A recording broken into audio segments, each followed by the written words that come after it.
Hello viewers, আপনারা দেখছেন সুজিত বাসার অফিসিয়াল, আর আমি সুজিত আছি আপনাদের সঙ্গে। আবার ওর চ্যানেলের নতুন একটা ভিডিও নিয়ে আপনাদের সামনে উপস্থিত হয়েছি। তো ভিডিওটি শুরু করার আগে আপনাদেরকে আবারও বলতে চাই, যারা ইতিমধ্যে আমার চ্যানেলটি সাবস্ক্রাইব করেছেন তাদেরকে অনেক অনেক ধন্যবাদ। আর যারা আমার চ্যানেলটি সাবস্ক্রাইব করেননি তাদের কাছে বিনীত অনুরোধ থাকবে, প্লিজ আমার চ্যানেলটি সাবস্ক্রাইব করে সঙ্গেই থাকবেন। তো কথা না বাড়িয়ে চলুন ভিডিওটি শুরু করা যাক।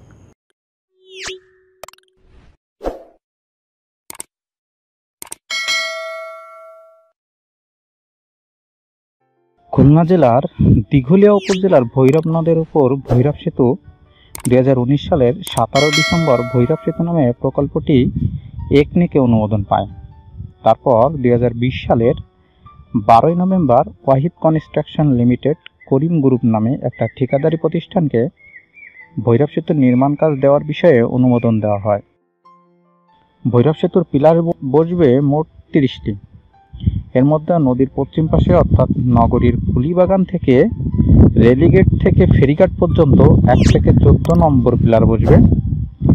17 থেকে 28 নম্বর পিলার বসবে ভৈরব নদীর পূর্ব সাইড অর্থাৎ দিঘলিয়া উপজেলার নগরঘাট এবং বানিয়াঘাট ফেরিঘাট সংলগ্ন মধ্যবর্তী স্থান থেকে উপজেলা সদরের কাছে কুকুরমারা পর্যন্ত।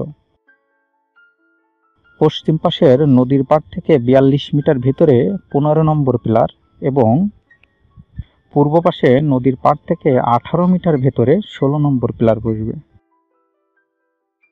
এছাড়া নদীর উভয় দিকে যেখানে সেতুর স্লপ শুরু হবে সেখানে A1 এবং A2 দুটি অ্যাপার্টমেন্ট বসবে। নদীর ভিতরে কোনো পিলার বসবে না। 15 এবং 16 নম্বর পিলারের উপর 100 মিটার স্টিলের শিটে বসবে নদীর উপর মূল সেতুটি। নেভিগেশনের জন্য নদী দিয়ে যাতে অনায়াসে কার্গো এবং জাহাজ চলাচল করতে পারে সেজন্য মূল সেতুর স্ল্যাব প্ল্যাটফর্ম জোয়ারের পানি থেকে 60 ফুট উঁচু হবে।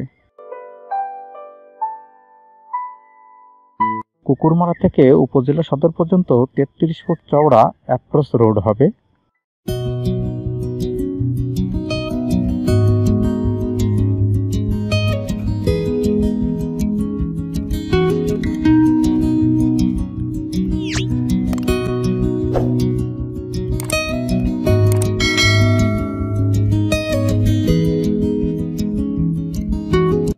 এছাড়া খুলনা যশোর রোড থেকে সেতুতে ওঠার জন্য নগরীর মহসিন মোড়ে একটা ইন্টারসেকশন বা জংশন তৈরি করা হবে। সেতুটির মোট দৈর্ঘ্য হবে 1.316 কিলোমিটার। প্রকল্পের মোট ব্যয় ধরা হয়েছে 617 কোটি 53 লাখ টাকা।